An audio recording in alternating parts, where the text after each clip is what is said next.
Je suis un homme. Et aujourd'hui, je parle d'un sujet qui concerne profondément les femmes de chez nous. Parce que le silence autour des fibromes doit s'arrêter. Dans beaucoup de familles antillaises, on ne parle pas des fibromes. On parle des opérations. On parle des utérus qu'on enlève. On parle des femmes qui n'avaient plus le choix. Mais on ne parle pas des années avant cela. On ne parle pas de la douleur. On ne parle pas de l'anémie. On ne parle pas de l'épuisement. On nous a appris à supporter. Je vais vous parler d'une femme, la fondatrice de Vie en équilibre. Elle m'a autorisé à partager une partie de son histoire. Parce que ce sujet est personnel.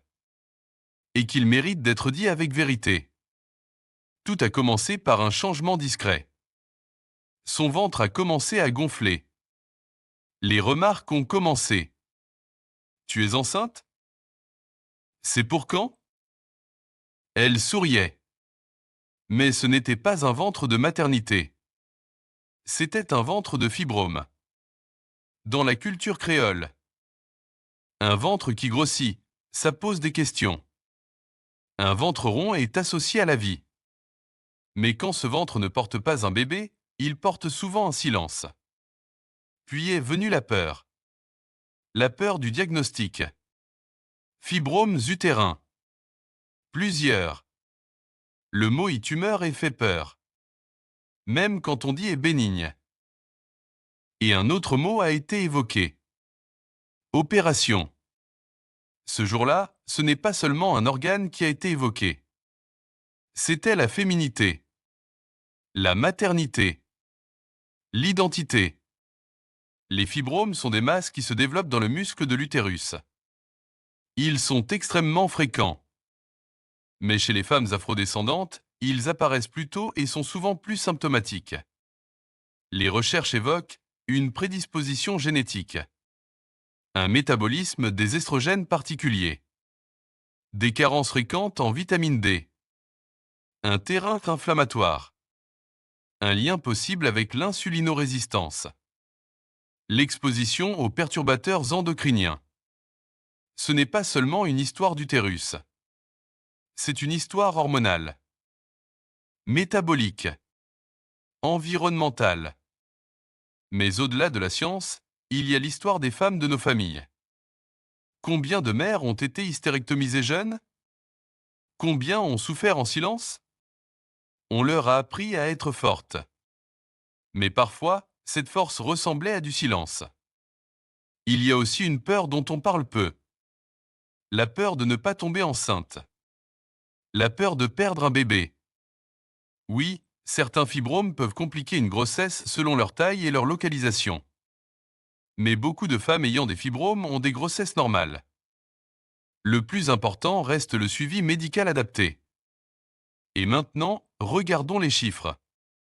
Les études internationales montrent que 70 à 80% des femmes développeraient des fibromes avant l'âge de 50 ans si un examen systématique était réalisé. Oui, jusqu'à 8 femmes sur 10.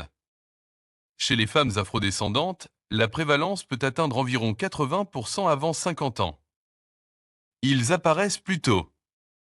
Ils sont souvent plus nombreux. Et parfois plus volumineux. Dans des territoires comme les Antilles, où la population est majoritairement afrodescendante, le risque est donc statistiquement plus élevé. Pourtant, seulement environ 6 à 8% des femmes déclarent avoir reçu un diagnostic officiel. Pourquoi cette différence? Parce que beaucoup de fibromes sont silencieux. Parce que la douleur a été normalisée.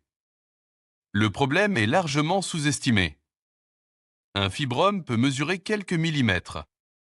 Mais certains atteignent 5 cm, 8 cm, 10 cm, parfois plus de 15 cm. Les symptômes dépendent de la taille, le nombre, la localisation.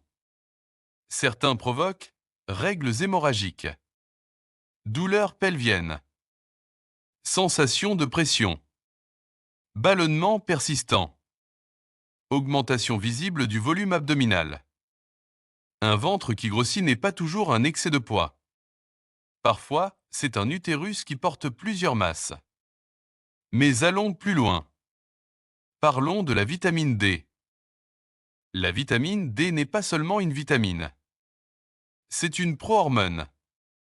Elle intervient dans l'immunité, l'inflammation, la régulation cellulaire, l'équilibre hormonal. Plusieurs études montrent qu'un déficit en vitamine D est associé à un risque plus élevé de fibrome. Pourquoi? Parce que la vitamine D aide à freiner la prolifération excessive des cellules utérines et à réguler certains mécanismes de croissance. Et voici le paradoxe. Dans les régions ensoleillées comme les Antilles, beaucoup de femmes afrodescendantes présentent malgré tout une carence. Pourquoi? Parce que la mélanine réduit la synthèse cutanée de vitamine D. Cela ne veut pas dire que la vitamine D guérit les fibromes. Mais un déficit peut entretenir le terrain. Et parfois, les fibromes ne sont pas seuls. La fondatrice vit aussi avec une adénomiose, un trouble thyroïdien, des fibromes. Ce n'est pas un hasard. Ces pathologies ont un point commun. Elles sont hormonodépendantes. La thyroïde est une glande maîtresse. Elle influence le métabolisme, la sensibilité à l'insuline, l'équilibre des estrogènes, l'énergie cellulaire. Un déséquilibre thyroïdien peut perturber l'équilibre hormonal global. L'adénomiose, elle aussi, est influencée par les estrogènes. Quand on observe fibrome, adénomiose et troubles thyroïdiens ensemble, on ne regarde plus un organe isolé. On regarde un terrain hormonal global.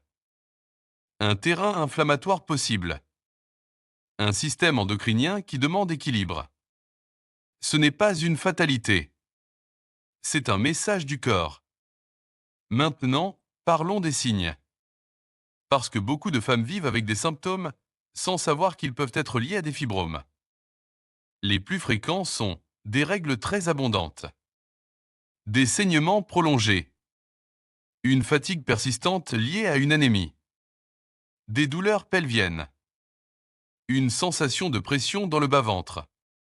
Certaines femmes décrivent aussi une envie fréquente d'uriner, parce que le fibrome appuie sur la vessie, de la constipation lorsqu'il exerce une pression sur le rectum, des douleurs pendant les rapports, et selon la localisation du fibrome, des difficultés à concevoir ou des fausses couches répétées.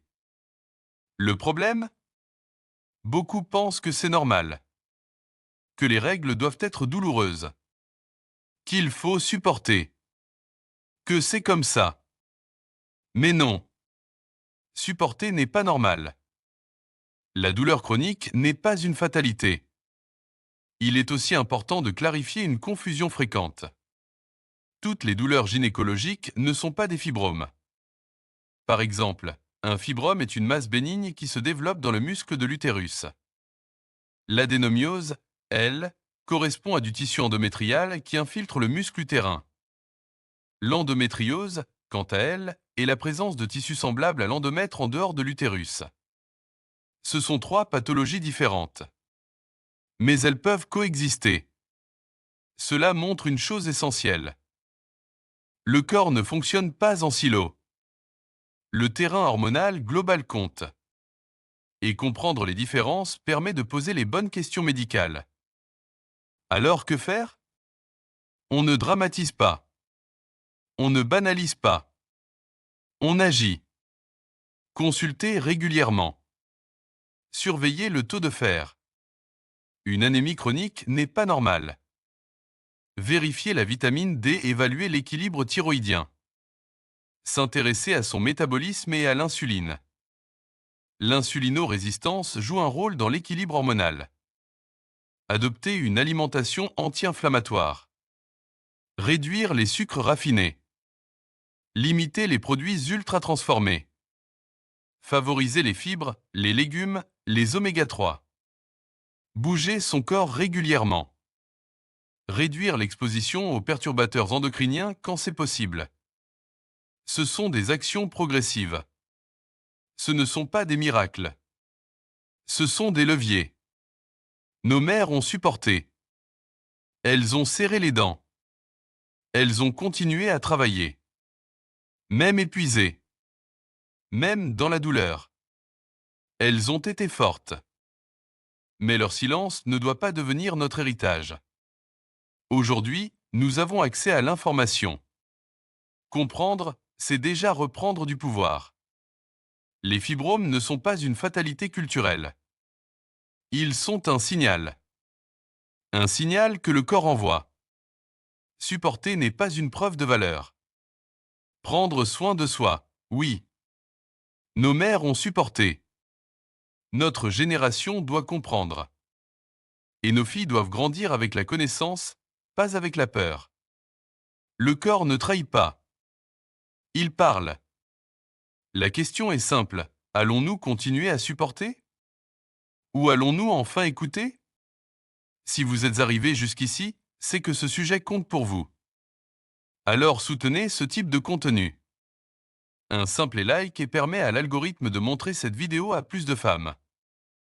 Un commentaire permet de faire vivre le débat. Un partage peut changer une prise de conscience.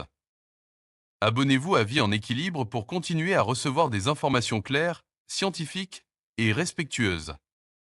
Parce que la santé mérite mieux que le silence. À bientôt!